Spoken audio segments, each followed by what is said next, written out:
Good morning, everybody. My name is Corey Rosen, and you're listening to the Story Podcast. And today I have a super awesome guest, Mr. Dustin LeBlanc. Dustin LeBlanc is the managing director of the West Shore Theater in New Cumberland, PA. In his nearly 20 years working in the Central PA theater industry, he has served as artistic director of Pennsylvania Music and Theatrics, artistic director of the Carlisle Theater Company, and executive producing director of Keystone Theatrics at the Playhouse at Allenberry Resort in Boiling Springs. Dustin, how you doing today? I'm doing well. How about you, Corey? I'm doing great. You have an illustrious career and a lot of story to tell, and I'm excited to get into it. So, first question first: when did you start getting into, or what was it that sparked your interest in music and producing and production? Sure. So I grew up in a family where my father was a musician, so classic rock. So music was always a part of things. And then I guess for me, I just kind of went a little bit different direction. In fourth grade, against my will, I was thrust into a school play. I had never really had interest in theater at that point, but my teacher at that time was like, "You're going to be in this play."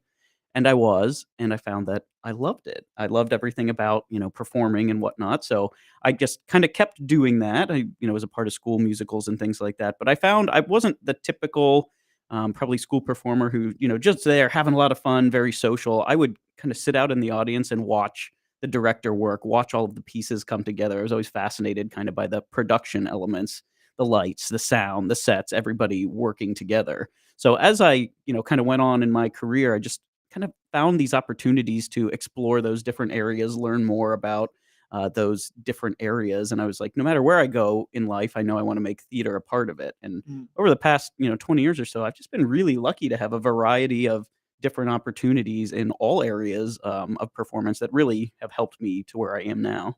So let's go through that a little bit. You said as you were younger, you like the big picture things more than being involved as much.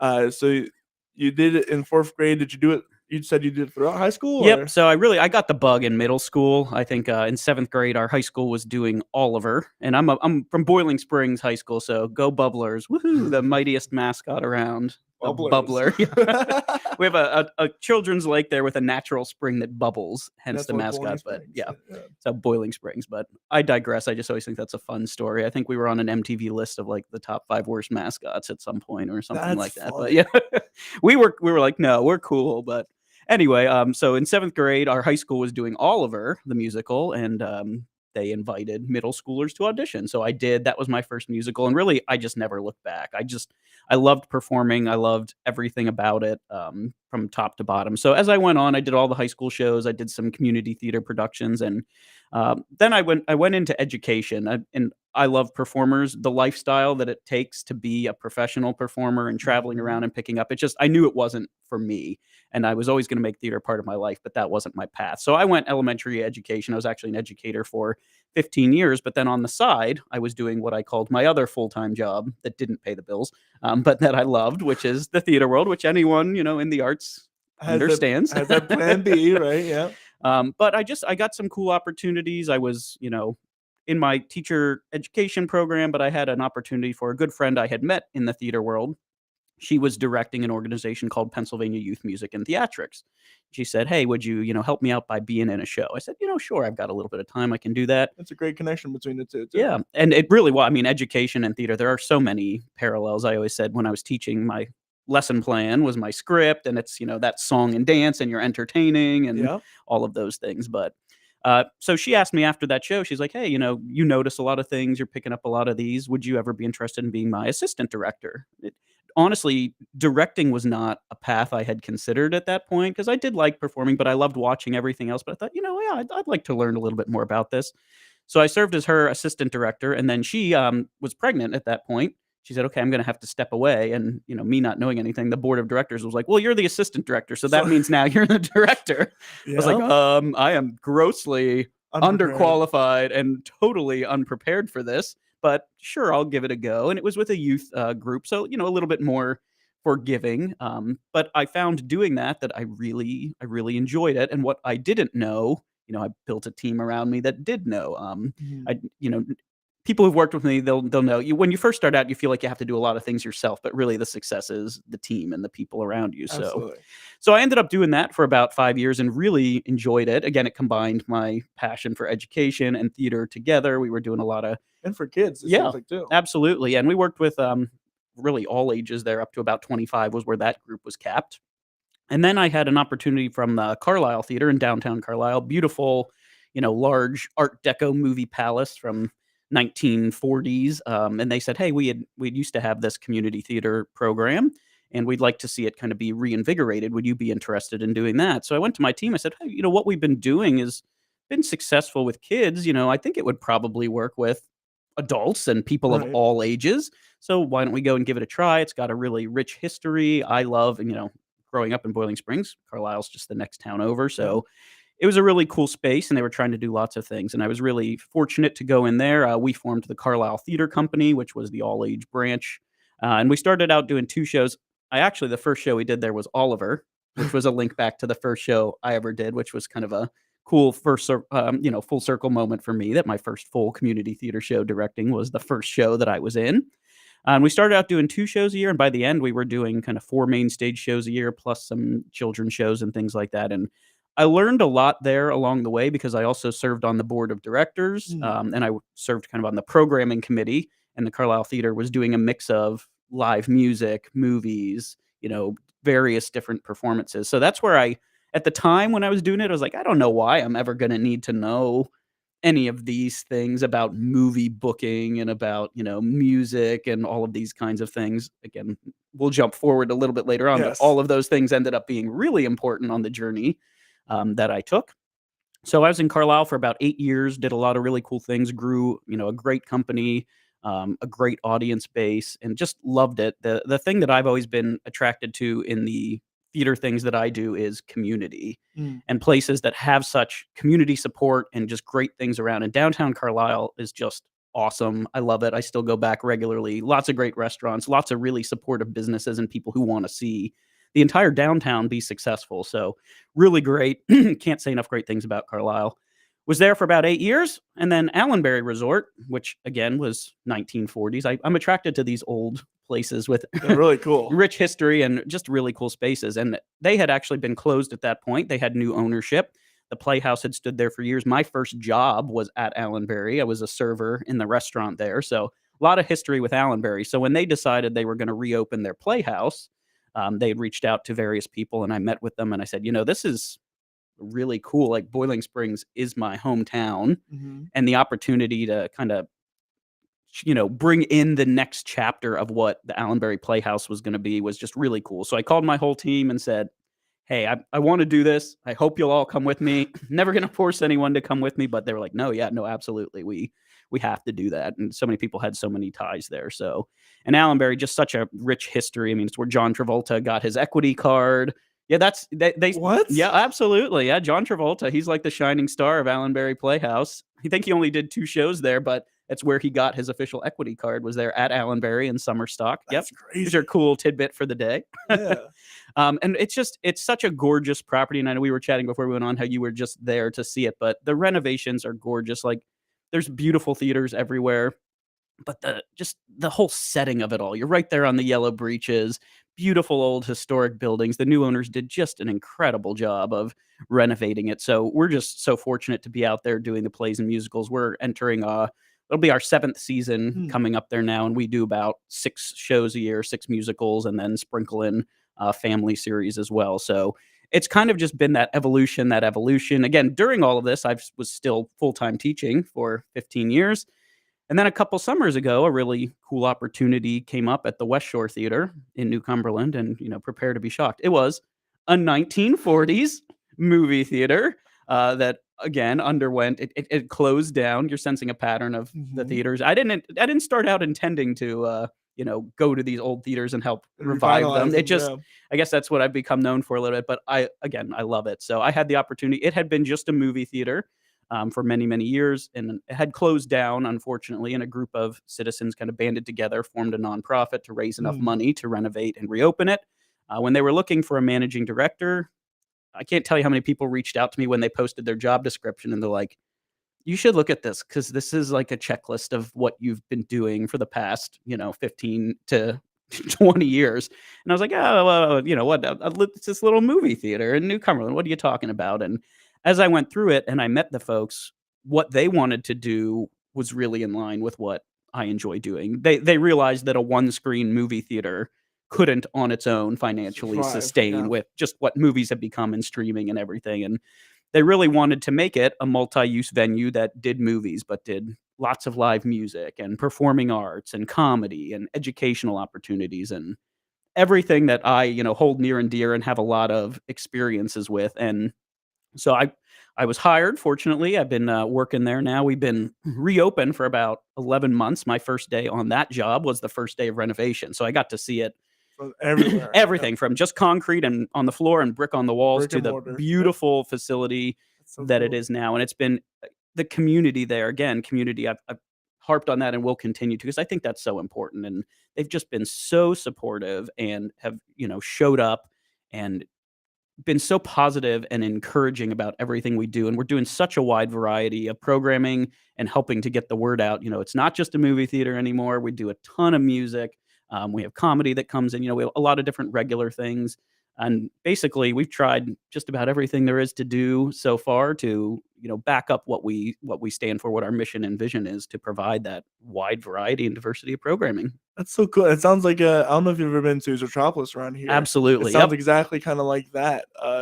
Old cinema revitalized to do movies, but also many other things. Absolutely, yeah, and I'd say we still show movies about 50% of the time, but, we're doing a lot of other things, and people have really responded to that. I think everybody seems really ready to come back out and be a part of that live scene. There's nothing like catching live music, live shows, being a part of that energy and in Yes, the audience, and especially being after shut in for 2 or 3 years. absolutely, yeah, and if you've never heard of the West Shore Theater, I really encourage you to look it up, and, there's a really cool video on our website that walks you through the renovations because to That's me, cool. it's what the future of theaters is and should be in terms of the innovations of seating. We don't just have traditional movie theater standard seating. The They have middle couches is and everything. yeah, the middle is your standard seating, but then along the sides, there's on both sides 7 L-shaped booths. So we've got a total of 14 booths that sit 4 to 6 people.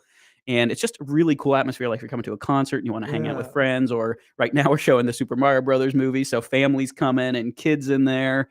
We also have a high top section in the back with 5 high top tables. That's right, it's closest to concessions and bar, closest to bathrooms, turns into a little dance floor during concerts. So And you guys are also doing things for. I just recently saw that you were mentioning the Super Mario Brothers, but you have like auditory sensitive people accommodations as well. absolutely, yeah, we're doing a sensory friendly showing of that, working with BTI out of Harrisburg, Behavior Therapy Institute, to make a lot of different, just the different accommodations. Movies, especially for this one, we're like, everybody loves Mario, Yeah, all it's ages. all generations. Everybody's gonna love, and Chris Pratt's in it. It's gonna be great. Yeah, and everybody deserves to see that and have the movie theater experience, and Yeah. it's no cost to anyone. I don't know. I mean, this is not just a one-off for us. This is the start of something that we want to continue to grow and develop. And I've started to see them, sprinkle in more here and there, which I think is great because yes, streaming has changed the game, but there is just nothing like like it. being in a theater, when the movie ends and people applaud and they're laughing and they're sharing that experience. It's still really cool and really great. So to have everybody have the opportunity to come in and experience it in a way that's comfortable. And we've had just so many people reach out being so appreciative of it. Even if they can't come to this one, they're like, it's so great that you're doing this. My kid is so excited about doing this. And again, it doesn't cost theaters anything to do. We just You will just make it aware, make it absolutely. known that it's gonna be a sense, and the market will figure it out itself, right? Yeah. So why not do And it? people are like, "Oh, do you think anyone will come?" I said, "Honestly, if a dozen people show up that That's a couldn't go success. see the movie anywhere else, none of That's a success. absolutely, Yeah. absolutely. At the end, it doesn't matter about money. It just matters that you gave somebody an experience that they will forever cherish. Yeah, and again, coming from an education background, this one, I mean, that's That's I what I it's love all everything about. we do, but to me, that's exactly what it's all about, like, giving everybody that opportunity to just enjoy something and be a part of it and say, "I went to Mario, I watched it on the big screen, it was great." And so there's a lot to unpack in the story. Yeah. I'm curious. You've done. you've also done education as your main, I guess, income or Mhm. main job. How has that influenced your impact for your theater job, or vice versa? Have you seen your education uh, flow into your theater, or have you seen more of your theater flow into your education? It definitely went both ways, but I think my education background, it helps me see things from a lot of different perspectives. I got my master's in school administration, so I had my principal certification too. Mm. And I thought it wasn't something I ever wanted to use. I wasn't ever intending to be a principal, but those leadership skills and the training I thought would just help me carry through everything. And it really did. It helps you as a perspective when you're as a teacher, you're really, sometimes you're just so narrowly focused on what you have to do in your classroom and whatnot because you have to, that it's hard to see all the other angles and kind of the big picture when there's decisions you maybe don't agree with or don't see all sides of because you just don't have all of that information. So I feel like going through that administration training really carries over to me in my leadership style in the different organizations and how I approach the people that I work with and look at them as stakeholders and say, there's going to be sometimes I make decisions that people don't agree with, but I hope that I've gained their trust enough to know that it's coming from a place that I feel like it's the best decision that needs to be made, but also being transparent and, sharing as much of that as you possibly can, letting all stakeholders be a part of that. And I'm very, I like to have fun. I like to have a good time, but I also have a very high standard and expectation. And I think people know that. And if you set those expectations coming in and people know them, they're going to work harder to kind of achieve them and get there. On the other end, when you're teaching, I'm like, okay, all of these things that you do in theater just carry over. If It's I'm showtime. yep, Yep. if I'm doing my job, I have far less behavior issues if I'm entertaining up there than if I'm boring. So, but I again, there's so many parallels. I think educators can really do anything. I will sing the praises of everyone in education to anyone who will listen because they work so hard and are so underappreciated sometimes.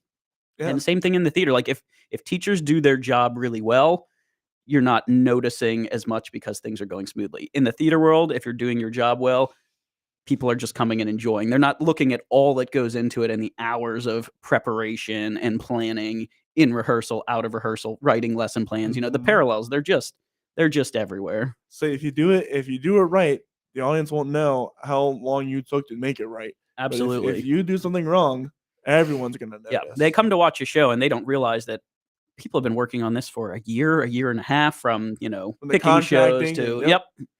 But that's good. We don't want that. We want them to sit and come in for those 2.5 hours, forget all the worries in the world, and just be Escape. transported and entertained by what's going on stage. That's true for music. That's true for the arts. That's true True for for sports, everything. for everything. Absolutely. Yep.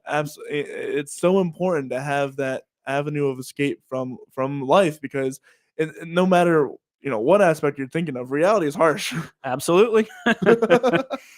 So it's very important to have the arts and culture and sports to get away from everything, kids, whatever it may Yeah. be. Absolutely. So tell me, you've gone through this process a million times of setting a season, picking out shows. What is that like to go through and say, okay, this is the season we're gonna have. These are the shows we're gonna do. Is there an overarching theme that you like to create your seasons off of, or is it how does that work? There's several schools of thought here, and I'm not knocking any of them, but I because a lot of places will go like, here's the theme of our year. Call me simple if you will, but I think the process can get very overcomplicated. Mhm. And it's two things. It's shows that people want to see and shows that performers want to do and be in. And if you can find those combinations of things that you're attracting the very, very talented, because I know like we have such Such a an talent. incredibly artistically talented area here in central Pennsylvania. It is Absolutely. an embarrassment of riches. Like it's It's crazy unreal. in You the wouldn't best think about way. it. Yeah. So to get those performers to say, "Oh, this is a lineup of shows I want to do," and to get audience to say, "Oh, these are shows that That I I want to want to go to. see." Yeah. To me, that's simple. If they fit into, I'd rather pick shows that I think, if you look at the whole season, fit that than try to squeeze them or Try fit to them into a yeah. quote theme. But there's nothing wrong with those that don't. I know a lot of theaters that do theme their shows that way, and I think it's great. It's probably better for marketing for them because they can tie that all together. But that's the hardest and most important thing I think to do is putting that season together. Because if I'm booking concerts or whatnot, I'm just booking them as they come. But if I'm Right. booking a season like that, I'm booking a year and a half, 2 years out. and hoping that the market doesn't shift enough or that nothing drastic Or happens hoping that you get the with those licensing shows. deals. Right, and- right, yeah. right. So I know I put a lot of time and energy into doing that because there are so many variables. And I love having those kind of conversations about that, but it's one of those you better be willing to really dive in because there's so many things that people, don't know and consider with shows and like, oh, you should do this show, this show, this show. Well, that's not available for this reason, or I can't do that as an amateur theater because this professional theater has it on their schedule, which means it's Mm. blocked for, restrictions or this or that, or hey, I know a couple people in the theater who've done this show and it didn't draw the numbers. So just a lot of those things to kind of Think about. consider and think about. But to me, and I think one of my strengths and the strengths of my team have been choosing seasons and season planning. And for me, it's really funny. Like you'll go through, for me, the process starts with I make a huge list of every show that I think could fit in every time slot. And then you narrow from there and you get it and you're not happy. But something that's now, the past 5-10 years really for me, when it's the right lineup, it clicks. And you just And you just know it.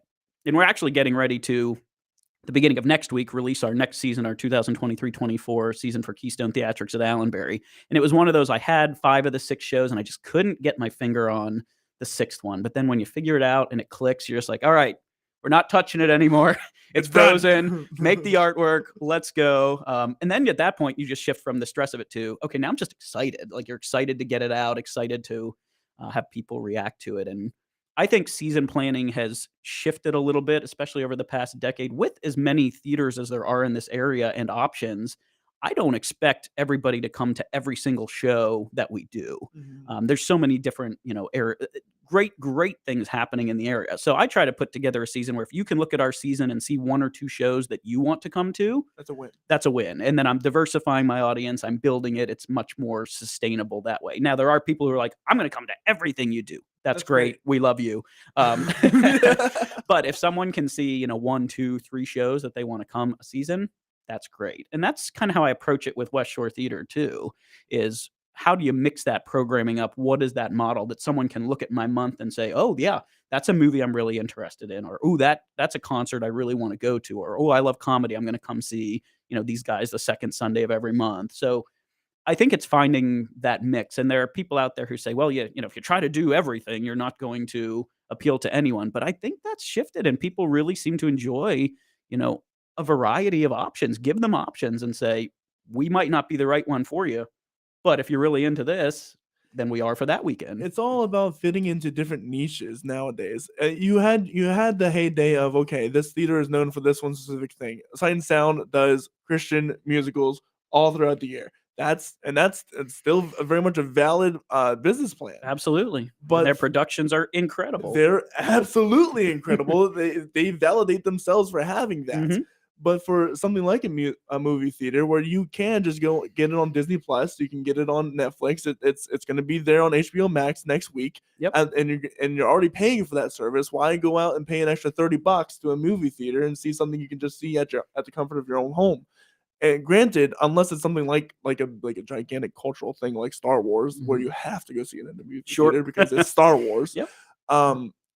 It makes unless you're putting on like old timey or you're creating a specific identity for yourself, you have to start diversifying or else you're gonna fail. Absolutely. And I say that all the time. I said, we reopened the doors in May, but if we had just reopened the West Shore Theater as a movie theater, we probably would have had them closed again by September. And that's not a knock on anyone involved with the project. It's just the way it is. Movies are. And we have kind of the luxury of we can show first run brand new movies. We can do second run movies. We've done a lot of the nostalgia movies, which actually have done really well for us because I find that, yes, while all ages will still come to movies, the people who really resonate with them are the people who grew up with the movies. That used to be, spoiler alert, that used to be the only way you could see movies when they came out. Streaming wasn't an option like it is now. So they have that memory, and then bringing, their kids or their grandkids and sharing that experience.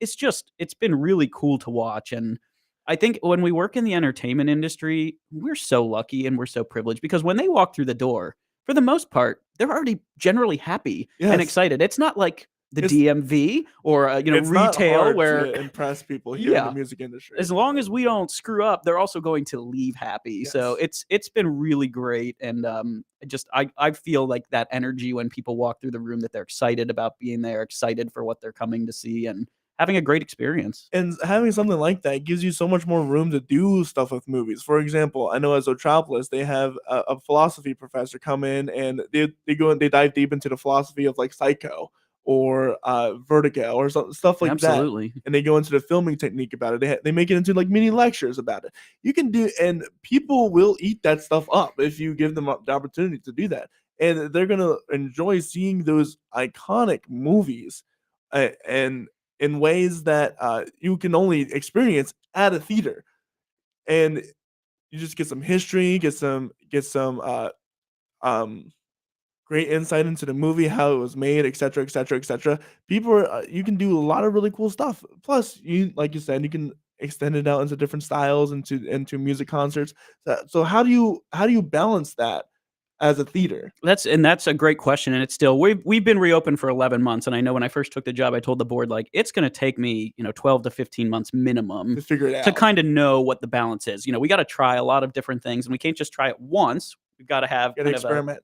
absolutely, do a couple first run movies, do a couple second run, have lots of concerts so we can see, but starting to obviously see those trends. But I just look at it as if there's, a major movie coming out that I know I want, we circle that on the calendar. We block out those 2 to 3 weeks because that's what you got to do for movies, which we could have a whole nother hour-long conversation just about the ins and outs of movies because I've had to learn so much about it. But for a one-screen theater, it's really hard. If I'm going to do a first-run movie, a brand new movie, I have to be pretty sure it's going to be successful because I'm locked into it for 2 to 3 weeks. Which Is that means, by contract? Or yeah. So really? it's like for the Super Mario Brothers movie, for these 2 weeks, I have to show that movie. I can't do any other movies. I can't do things like that. And if my box office numbers are good, they can make me hold it over for a third week. So They can make you. oh yeah, absolutely. Oh, wow. They can make you by, basically saying, oh, if you're going to pull it, that's fine. But then don't call me to book another movie for. So there's politics everywhere. Politics everywhere. But it's just one of those things to consider because if I'm going to take half of my month or 3/4 of my month on one movie and then it doesn't hit its numbers, that's a struggle for me. So roughly, if you look at a given month for us, we're probably going to have about 50% of the time showing movies, a weekend or two, and then some other things mixed in. Some are heavier, March with spring being back here. We went pretty music heavy and did a lot of music because people were, I'd say spring fever, but I'm not sure we really had much of a winter. It was just kind of the same weather for most of it. But we did a lot of music the end of March. We know we have movies going on a lot here in April, but then, a great music weekend at the end. So it's just kind of a balance. And when, acts come out or when I'm booking acts, we look at their availability. If I find, okay, I booked a concert on this weekend, not going to show a movie then, maybe I can do, some other things, going on and mix it in. But every month is different. And to me, it's the stressful part, but it's also the fun part. Because when you get that whole month booked, it's solid. And it's been a learning curve for me because, like I said, in the theater world, I'm booking way out. Right. I know a year and a half advance. But at the West Shore Theater, where it's that mix, I don't always know what movies I can or can't get until closer to the time. So it's, it makes it hard to market and advertise as much, but I think you just have to help your audience base know, okay, at Allenberry, you're going to know the show's a long time. Here, just make sure you're watching more often, because it's going to be springing up or different events pop up or, opportunities come up and we're like, great, let's slide that in there. So and at West Shore, you can have food and drink in the theater too. Right? Yep, and we sell a variety of that. We also have a liquor license, so it's nice. A nice perk for people who enjoy adult beverages at things too. They come and they're like, I can watch Mario and have a beer. Sure, you absolutely can if you are of age, of course. Right. But yeah, so it's your basic. You're not going to get a meal there. We're not a kitchen serving that, but we've got your usual fare, your popcorn, nachos, pretzel bites, candy, and all of those kind of things. But we've got some really cool. New Cumberland is really going through a revitalization right now, and we just had a new restaurant open right across the street from us called Wild Rabbit, which if Evergreen Brewing at all down that way, it's their new restaurant. Nick's 114 Cafe has been there forever. There's a distillery, an ice cream shop. I mean, there's some really cool things going on there. So I always tell people when they call, because that's one of the number, 1 or 2 questions is, oh, what kind of food can you get? And I said, we're not a restaurant. If you want a meal, I encourage you to visit one of these really awesome spots. And then, of course, come get your popcorn and all your snacks when you're watching your movie. But it's, again, that's a way we really want to support community and support the businesses around. So then question then, can you bring your outside food and drink in? You cannot, no. Yeah, Oh. because we have our own retail food license and liquor license, Gotcha. you cannot. That's probably the number one question that we get. But yeah, with our own liquor license, you can't bring makes sense. anything in. Yeah. So the question from one of the people watching, Sir Dominic Jordan, when is the next show for I'm assuming the Super Mario, when is that showing? So we started that on Wednesday. So that shows for 2 solid weeks, and I actually love that Sir Dominique is watching because he's coming up for us at the end of the month. Yeah. We're actually ending our whole last weekend of April is a really cool music weekend, which started as, we booked one act, and then we're like, well, let's just get some more. So it's got like a totally eclectic mix at the end of April. That last Thursday of the month, Eric Koala of the Uptown Band, he's bringing in, a show of his that's kind of Sinatra, Bennett, Darren. Yeah. And then the next day we've got Colebrook Road, which obviously is awesome bluegrass. That Mhm. Saturday night, the Maxwell Project, who was just inducted into the They were. Central Pennsylvania Music Hall of Fame. So they're doing a concert Saturday. And then Sir Dominique is ending the month with us. We're doing an open mic for poetry earlier in the day. And then he's performing that night to kind of end Poetry Month. So even that is kind of a sample of the different kinds of things and genres that we're trying to do.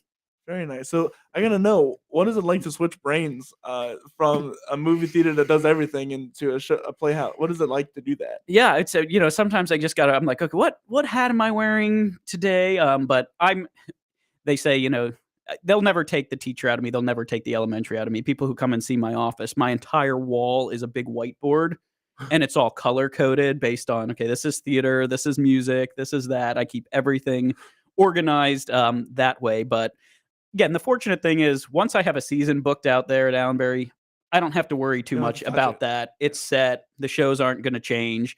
So I can kind of focus on, the day to day. Because West Shore, that's what I spend probably 85 to 90% of my time on. Fortunately, we built Keystone Theatrics up to enough where that has a lot of people involved that can kind of run the day to day without me having to be there as much, so that I can focus on West Shore and building that up. So the question then I have is, and it just left my mind. You do all of these things. You're a great organizer, clearly.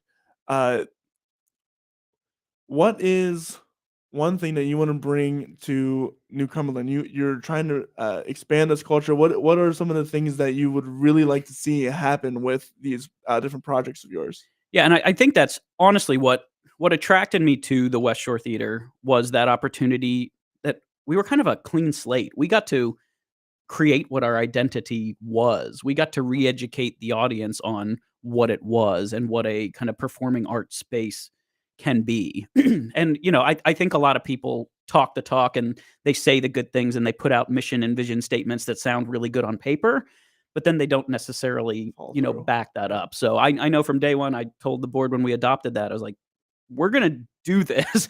It's not just something that's thrown on a website. And to me, there's so much going on, and the community, and not just New Cumberland, but around, it has changed so much. People are like, oh, it's changing. No, no, no, it changed.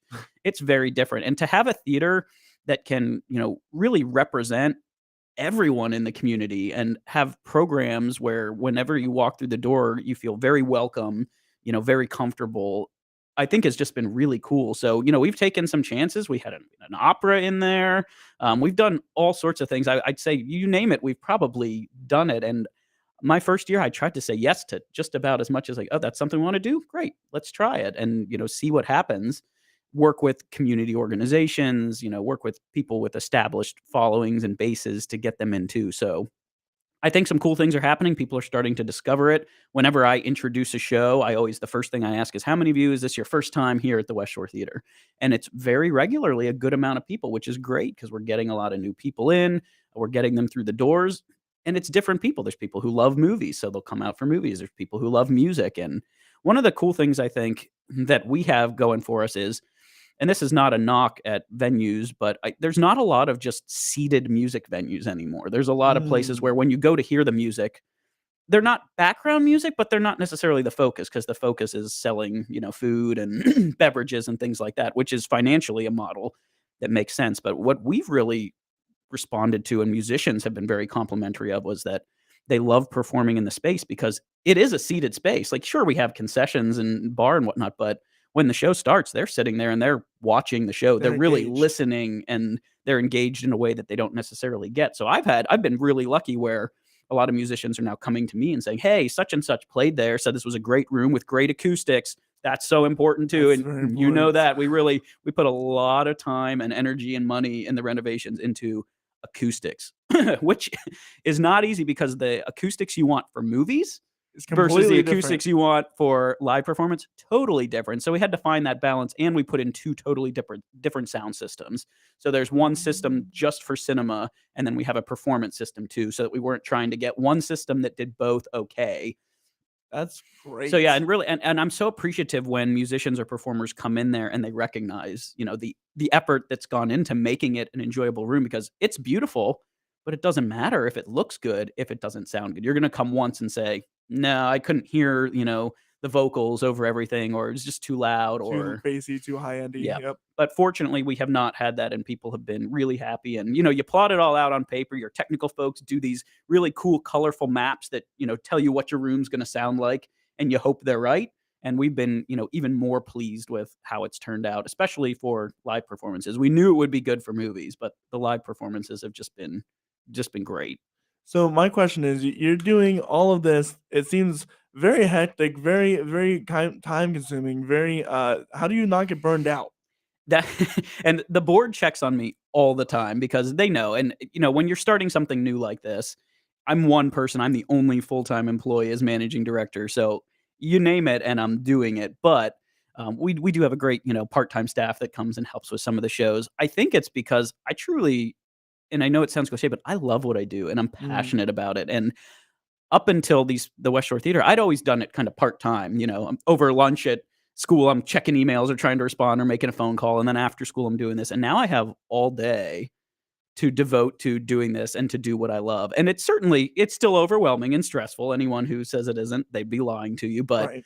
it's and for me, it's that freshness. I'm never doing the same thing every day. I'm bouncing from movies. I'm bouncing to a concert, and now I've got comedy in here, and we're resetting this and we're doing this. And to me, it's that variety that really keeps it interesting. The people that I get to meet and that I get to work with.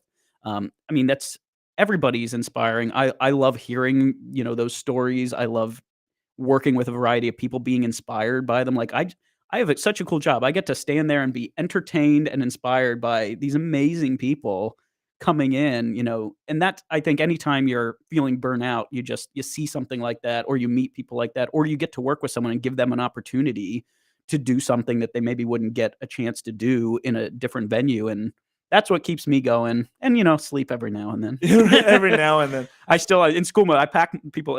They see me walking in with my backpack and my lunchbox. I got my lunch and my dinner packed. In my little fridge. You just go, and I love what I do. I hold all of us to a very high standard. I know what I want it to be, and I'll do whatever I have to do on my end to make it that way.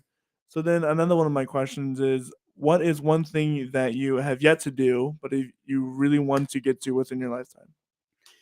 Oh, that is a great question. And it's so funny because when people ask you, "What's your 5-year plan?" or this, and that, nobody's 5-year plan that they say Hands out. has ever actually. I don't want to say ever, but for the most For the most part, part, yeah. is not what you expect. It's just life has a way of doing that. So I don't know. I think honestly, once this is all said and done, I love ice cream. Ice cream is my vice in life. Anyone who knows me will know that. So what I want to do is not all related. When I'm done with all this, I just want to own an ice cream shop. A little ice cream shop somewhere, scoop ice cream and make people happy. That's very That's what fair. I want to do. And it will happen. It will happen. So are you still teaching, or are you? I am not. No, when Okay. the West Shore Theater came up, that is now my full-time job. And I love that. Education never leaves me, though. The organization Right. of it, the passion of it, the contacts, all of those kinds of things. And a lot of the people I employ part-time come from the theater or education world, because I know, you're really busy working, but sometimes you want to pick up a few extra hours. So you need someone flexible who understands that. You want to do one night a week? Great. You have 2 nights a week? Great. A little way to help income while doing something fun too. So then, my next question is, what is just forgot it again. All right. So, oh, here it is. What you've worked with youth, you've worked with adults. What are some of the differences that you've noticed trying to teach or manage either one? I think there's more parallels, believe it or not, than there are differences. Obviously, the approach is a little different depending on the ages you're worked with, but it all comes down to the climate and the culture that you create. Mm, And I think if you are creating, that climate that performers are coming into and they know that their time is being used efficiently, that they're being respected. I said community theater performers, like, bless them, because you're not getting paid most of the time. You're actually paying because you're driving, you're paying for gas, you're time. going out after show, all of those kinds of things. So it's a huge, huge commitment. And if you want to show, if you're making that commitment, we want to make sure we're using your time efficiently. You're having fun while still putting on, a show of the caliber that you want it to. And I think that's really what it comes down to is at the end, was this worth your time commitment? Mm, Did you gain something out of it? And everybody does theater for different reasons. And I think honoring that, but knowing at the end that the product is great, but I think that the days of the ends justify the means are over or should be over, because if it's a miserable experience for a great show, that's what was done? right. Exactly. So that's something I know that I try to work with people who understand that and know that when you hear Keystone Theatrics or when you hear West Shore Theater and you're getting involved with it, you're getting involved with good people that's going to be worth your time, a good experience, and that you're going to be valued, appreciated, and respected from the moment you walk through that door to the moment you leave. Right. We're gonna go into a time of questions that I like to ask all of my guests. So if you in the audience have a question for Dustin, please be sure to leave it in the comments, and we'll definitely get around to it. So the first question I have, you probably have a bunch of these, but what is one of the funniest or worst things that ever happened on stage during a show? What have you? So there's many of them, but I'll jump with the first one that comes to mind, and it was at Carlisle. And back behind Carlisle is the Gingerbread Man, which is a bar. And we were doing Willy Wonka Jr. So it's a bunch of Okay. kids. Yeah. And when kids are walking there's not a true backstage crossover. So we would use, to get from the dressing rooms, you walk around outside around the building. So of course we had adults who would make sure they were supervised at any time. So Mhm. about 16 to 18 Oompa Loompas, fully painted kids as Oompa Loompas. They were walking, around the corner. It was evening performance, and they walk around, and someone had probably had maybe a few too many adult beverages at the Gingerbread Man, turns the corner, kind of stumbling, and sees in full makeup 16 to 18 Oompa Loompas. And like, I can't recreate it, but he did one of those like where you kind of jump back, start, and was like, oh, like, am I seeing things? Am I hallucinating? And just kind of was like, mumble something under his breath, like, I need to stop drinking, and wandered away. And like our adults who were with him just thought it was the funniest thing. So we still, when we think about that or recreate it, that's always been an absolutely hysterical offstage story. On stage, I remember being on headset one time. We were doing Guys and Dolls, and the stage manager's like, I don't want you to panic, but, and anytime your stage manager starts with, I don't want you to panic, You're panicking. you're about to panic. And she's like, the newsstand, it's elevated way up in the air. It's not supposed to. We didn't have any fly rig. Apparently, there's a bar that one of the backdrops was hung on that when it went up, caught through the newsstand and took it up with it. So I'm like, okay, not going to panic, but don't let anybody stand anywhere near or underneath that. It should be really secure, but not a chance we're going to take it. And as soon as we could close the curtain, we're like, close the curtain, get that thing down. So just lots of those little... And there's a million of those stories, and I love sitting around with theater people telling those stories, but those are the two that come to mind first thing. It's so funny because I have one of my own, and I love to tell it all the time. Here at LBC, we got the chance to do Sight and Sound's Roof. One of the first time a Sight and Sound performance is done off stage of Sight and Sound. And there's a scene where there's a boat scene, and we have a little motorized boat, and it goes around the stage as they're talking or whatever. And it just so happened that this boat caught the curtain rope. And if it had not been it would have taken the curtain down. Yeah, oh, absolutely. So here I noticed it, and I'm trying to fight for my life against this motorized boat, pulling it, and the guy on the boat's like, what is going on here? trying to make it go. And I'm like, no, stop. But thankfully, the person, thank God, to Brianna, now Wilhelm, who was like the narrator Mhm. and kind of out of the scene singing about whatever. She just as calmly as ever, as graceful as ever, because you kind of have to. Yep. Just calmly whoop, and I fall back because the tension's released, and I'm like, oh, thank God. Yeah. And everything's fixed and solved. But that was one of the most terrifying moments Yes. for me, at least. Bless those performers though who are aware and see these things going on and can do something about them. Without 'Cause breaking we've character. also seen performers who are like, "Oh, there's something on the stage there that shouldn't be there. I'll just whatever." It's like, "No, get rid of it." Yeah, right. Yeah, right, exactly. So up next, what is one of the best pieces of advice you have ever been given? Oh, and there's everybody has, mentors out there that I think give you great advice, but I think mine comes from when I worked with Pennsylvania Youth Music and Theatrics, the very first group where, again, I don't know a whole lot. I'm learning along the way. We had an amazing, amazing treasurer. His name was Rick Venzel, passed way too soon. But his words always stick with me because he's like, Dustin, everybody overcomplicates this. He's like, you know what makes it successful? Butts in seats. Butts in seats. You want to do things that get people to want to come. That's right. And there's lots of ways to do that, but ultimately it's knowing your audience base, and what they're going to come and see. So when I'm questioning, like, oh, should I book this? Should I do this? How does this look? Sometimes I just reduce myself to those words. I'm like, what's going to get people there? What do people want to see? And in the end, in the entertainment world, so it's kind of like throwing a dart at a dartboard, but I try to make as educated of a throw at that dartboard as I can and know those things. But that's a piece that always sticks with me. So, what are some things that, as a executive producing person, that you are still working on that you still struggle with? I think it's finding all of that balance and what the right balance and what the right mix is. And when I go into every day, I have a plan of what that day is going to look like for me and what the to-do list is going to do, but also knowing that most likely that's going to blow up at some point or Right. something's going to sneak in, it's going to take. So finding the time to balance, for me, okay, I need to be working on booking acts, but I also have day to day to do. And oh, I've got to go up and change the marquee too. And I've got to go, pick up concessions or an order for this or that. So that time management, I think, is always a part when there's just so many things to do and kind of prioritizing. But, you know, I've grown out of the stage where I'm like, oh, I didn't get everything done. This day was a failure. No, whatever you can get done and the rest can wait until the next day.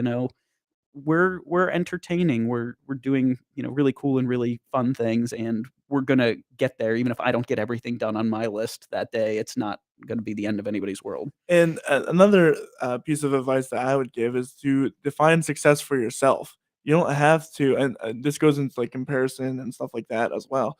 But even if you like, granted, every day is going to be a different day. You're not going to be 100% all the time. Absolutely. Just working on getting something done, and even getting out of bed, getting dressed, that's like success. Getting to your workplace, just doing that is a lot more than not. Absolutely. And So that changes every day. What success looks like one day may be different another day, and just giving yourself grace. yeah. We're all doing the best we can in this crazy spinning ball, and And you're right. that's what counts. And people are gonna be understanding, and, granted, if you have deadlines, respect those deadlines, but still, at the end of the day, we're all human beings, we all mess up anyway. Don't take it too seriously. Absolutely, and and I think how you handle stress as well. I tend to just take what comes with me. I think problem solving has been one of my strengths moving Seems on. It's like like it, yeah. I don't spend a lot of time being upset about things. I'd rather channel that into, okay, this is an issue and I see that you're angry and upset about it, but that doesn't help me Mhm. solve it. I'm going to channel that energy and focus into moving things forward or solving that problem or solving that issue. And usually you can do that a lot more quickly. And feel feelings however you need to feel them. Whatever people need to do to process, that's different too. But for me, it's like, great, I'm going to take my one moment here. Okay, I'm over that. Let's start solving the problem and moving on. Yeah, right. Because the best way to solve things is not to linger on them, it's to, proactively say, "Okay, this is a problem, what are we gonna do about it?" And then do something about Yeah, it. and there's a lot of things that are just out of your control. So There I are. try not to dwell on those and say, okay, well, here are the things that are in my control that I can make a difference in or invest my time and energy into. That's what I'm going to do, and I'll just take the rest as it goes. And it's a really bad day, I'm shutting off my phone, taking out the kayak, and just forgetting it all for a couple hours. So and, and that's another great piece of advice. Make sure you take care of yourself first, because if you aren't taken care of, you can't take care of anything else you do. absolutely, and I say that probably too many times, but if you don't take care of yourself, no one else will. No You one know, else will. you gotta do that. You gotta know the things when you're super stressed and overwhelmed. What can you do to walk away from that? From it, like walking for me, I love walking. Cooking, I love cooking. Like those are peaceful things for me. Being outdoors, so it's finding that life balance, and that life balance is different for everybody too. And I think that was hard for me early on, like feeling judged about the choices that I make for my life balance. But some of us, like, work is not just work. It is when you're in the entertainment industry, it's not a 40-hour week job. It's a however many hours I need To get to it get done. this done. And that comes with some personal sacrifice and some choices, but I've, done what I need to do for my life and my life balance to live a satisfying and fulfilling life for me. So I would say that for people too. And I know that's difficult, but once you can come to that comfortable place, it's great. Yeah. And another thing, don't be afraid to take days off. Absolutely, and I will say I am sometimes guilty of that. A day off Yeah. for me is rare, but part of a day. But Yeah. yes, take time for you and to do the things that you love. Yeah. Absolutely. And because, there's always the next opportunity. There's also you have so much more life to live than just in the moment now, Absolutely. right? There's always gonna be it's gonna be okay. Chill out.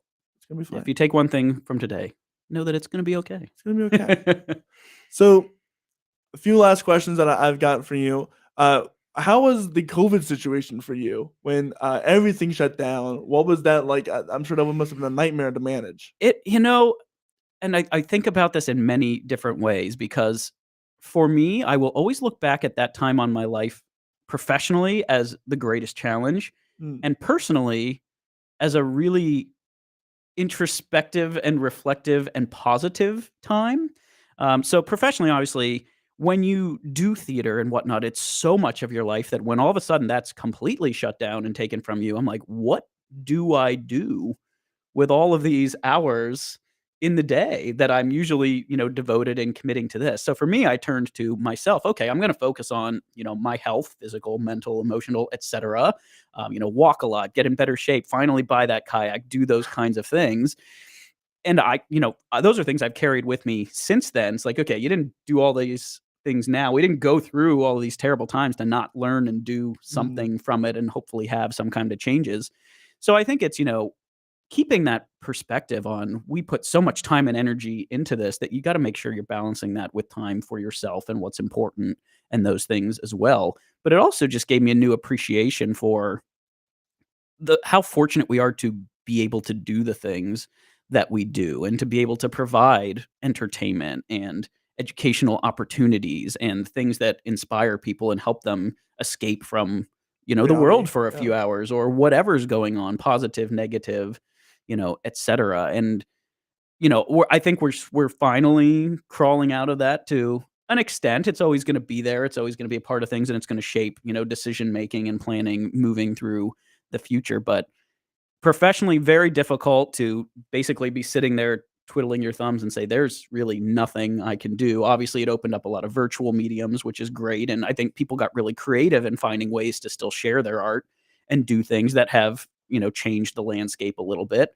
Um, but then, personally, it was a great time for me to kind of take the time for myself that maybe I never gave myself before. So I hope that people got that out of the whole experience to say, what are some things that you did for you because you had the time to, because so many other things were taken away, if that all makes sense. So I got 3 more questions for Mhm. you, and then we'll round out this time.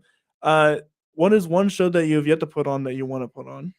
Jersey Boys, 100%. Really? I love Frankie Valli and the Four Seasons. I taught myself to sing in falsetto by listening to Frankie Valli. My mother, from New York, grew up in Brighton Beach, went to see them a million times. We've gone to see him in concert several times. So as soon as it's available at my theater level, not only will we be doing it, but it will be the only time I ever precast myself in a show because I will play and sing Frankie Valli. I would quit my job. I won't really do this for West Shore people listening, but to tour the country and just play Frankie Valli in Jersey Boys. I love it that much. Wow. No hesitation. That's the answer. All right, so I already have the number one slot for my next answer. What are your top 3 favorite shows? Yeah, and honestly, it changes for me based on your mood, your whatnot. But I do love Jersey Boys. I think it's just it. For better or for worse, it started a new trend in Broadway of that kind of show. Some very good and some not. But I just, for me, those biopic shows are successful if you have a connection to the artist or to the story. I had a connection to that one, so that one really spoke to me. Again, they change, but one that's always up there for me is Joseph and the Amazing Technicolor Dreamcoat. Really? I think it's such a great and fun introduction to theater for people of all ages. It's light, the whole different genres of music styles.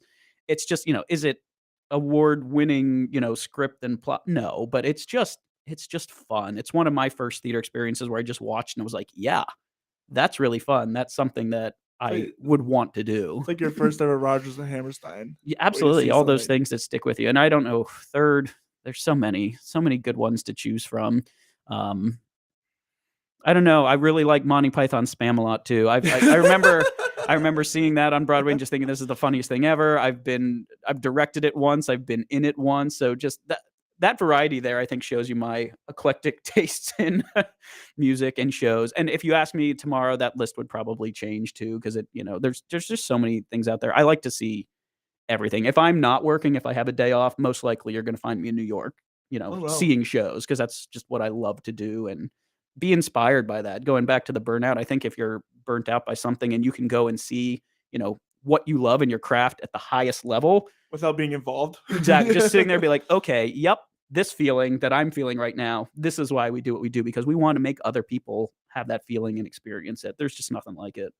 So, last question: where can people find you at? What's coming up for West Shore and the Playhouse? Absolutely. So, yeah, like I said, next week we're getting ready to release our next season at the Allenberry Playhouse, and it's going to be a really good one. It's a nice mix of, we got an area premiere coming, we've got a mix of contemporary and classics, some comedy, some more, I would say mostly in the comedic vein. We don't get real deep into things there. There's a lot of theaters doing some really great and meaty drama, and we let them kind of do their things and put on the shows and musicals. But I'm very excited about that. I wish I could tease it out a little bit more, but they'll just have to check that out next week. And then at West Shore, we've got run of the Super Mario Brothers movie going on now. The end of the month, we've got that really great weekend of music, and then in May we have our 1-year anniversary coming up.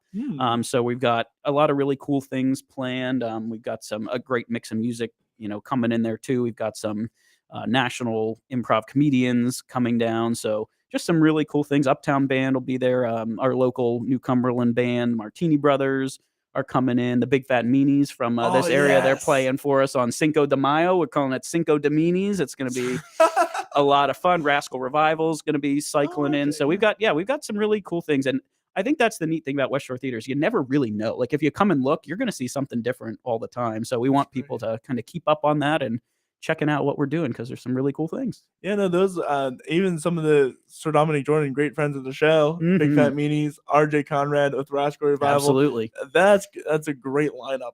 I might even head over to see Absolutely. those. Please do come visit anytime.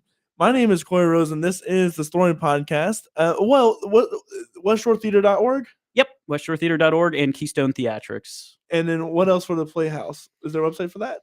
Yeah, I mean, if you go to Allenberry's, you're going to find it, but it's just basically KeystoneTheatrics.com is where you can find our information. Well, you can find me and my podcast at CoreyRosenProductions.com. That's CORYROSEN Productions.com. We're doing some really cool things upcoming.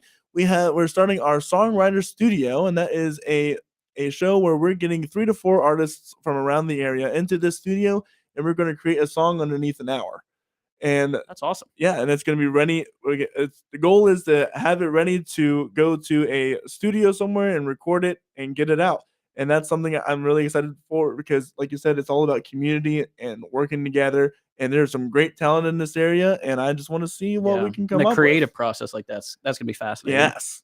And also, we're continuing our single reviews and our album reviews, where we select 3 singles or an album, and we go over it. We give you some constructive criticism. We have another artist from the area come in and sit in with me as we go through it and give our thoughts on it. And it's just a great way to get some exposure and to get some a little bit of feedback.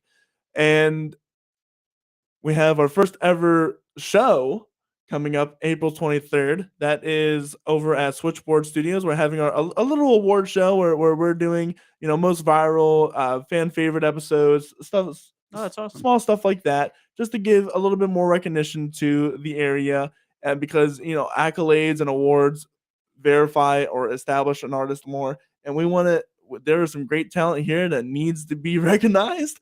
And I know the CPMAs have their own thing, but I just think, why not have more? Anything that promotes and brings awareness to the amazing performers and artists in this area, I think, is a wonderful thing. Yeah, and we're gonna have that. That's over at Switchboard Studios, which is right above Columbia Kettle Works in Columbia. That'll be, that time has changed from 4 to 8 o'clock. And there'll be nice food, drinks. Obviously, bring your cash, and there'll be a 1 hour jam session afterwards, so you can get the jam out with all your favorite artists.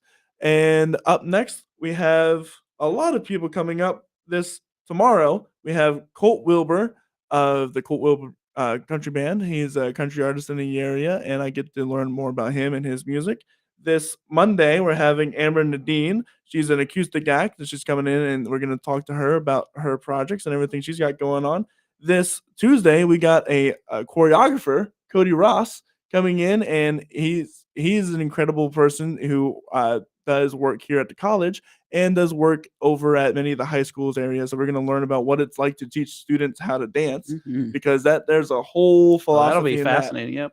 And then this this next Saturday, we have Home is Where the Art Is, where they are trying to do a collective where they're bringing songwriters in, and we're doing song circles, and they're creating a nice little venue for the local artists to gather and share the music. And they're just starting up, so we get to see what the startup process is like and all the big plans that they have. And with all that said, I hope you have a wonderful rest of your day, and we will see you later. Bye.